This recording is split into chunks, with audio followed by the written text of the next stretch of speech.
Hola, profe, ¿cómo estás? Espero te encuentres muy bien. Bueno, el día de hoy voy a contar un poco acerca de lo que entendí sobre la Edad Media enfocado en el idioma. Bueno, para empezar, el latín medieval fue el idioma predominante en la época de la Edad Media. En primer lugar, el idioma funcionaba como enseñanza y también era una lengua litúrgica en la Iglesia Católica medieval. Sin embargo, esto no quiere decir que era exclusiva, porque se utilizaba también para la administración, la ciencia y también para la literatura. Además, para las leyes de ese momento.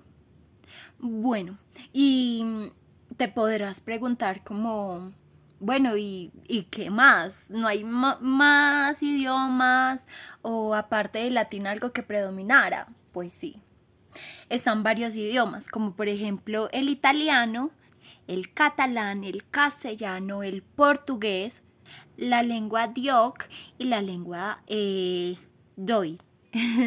Y también en otros lugares del mundo habían otras lenguas que eran angloginosas y también estaban las germánicas.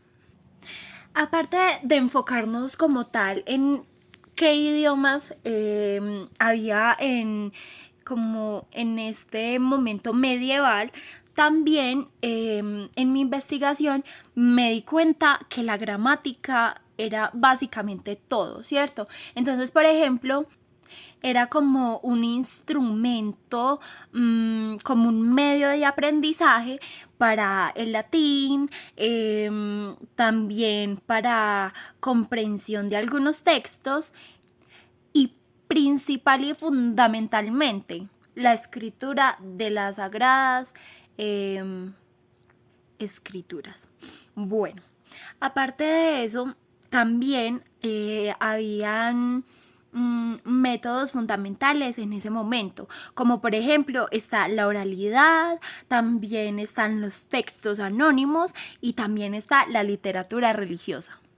Antes de continuar, yo quiero decir que esta investigación traté de hacerla muy completa porque pues todos sabemos como que, ay, sí, el idioma, todo, hay imágenes, no sé, como que sabíamos otras cosas, pero no como tal enfocarnos en qué pasó en ese transcurso del idioma o del lenguaje también, ¿cierto? Entonces, algo que me pareció muy curioso es que en esta época medieval empezó el periodismo. Entonces el periodismo era algo súper novedoso porque los primeros que lo utilizaron se llamaban juglares, ¿cierto?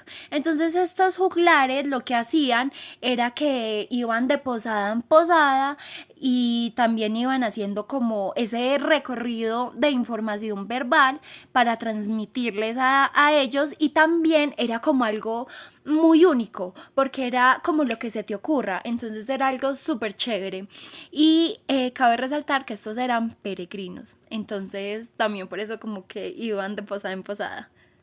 Bueno, y especialmente en las lenguas romances, también en el francés, el castellano, el provenzal, el gallego y el catalán, bueno, y también algunas lenguas griegas. Después de la caída del imperio romano, seguían utilizando el latín, algo muy curioso.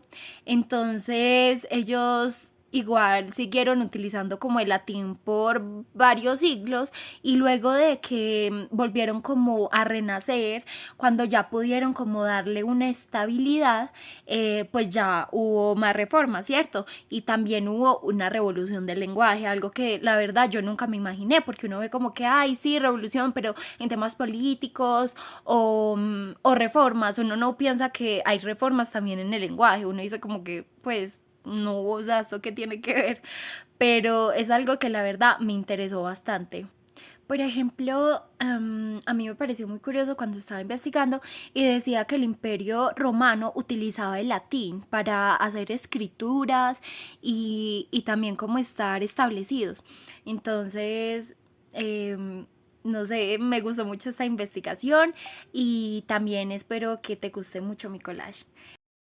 Bueno, y por ejemplo, ¿cuál es la intención comunicativa? La intención comunicativa es dar a conocer cuáles fueron como los inicios del lenguaje, cuáles fueron sus transformaciones, entender que no solamente estaba el latín, sino que se usaban otras lenguas, principalmente las lenguas griegas, pero también estaba el catalán, también estaba el portugués, castellano, bueno, y también ya como decíamos, varias reformas, ¿cierto? Entonces, dentro de esta intención comunicativa, más que todo es dar a entender que el idioma pasa por muchas transformaciones. De hecho, el idioma y el lenguaje no están ya como establecidos, sino que se mantiene en un constante proceso de cambiar.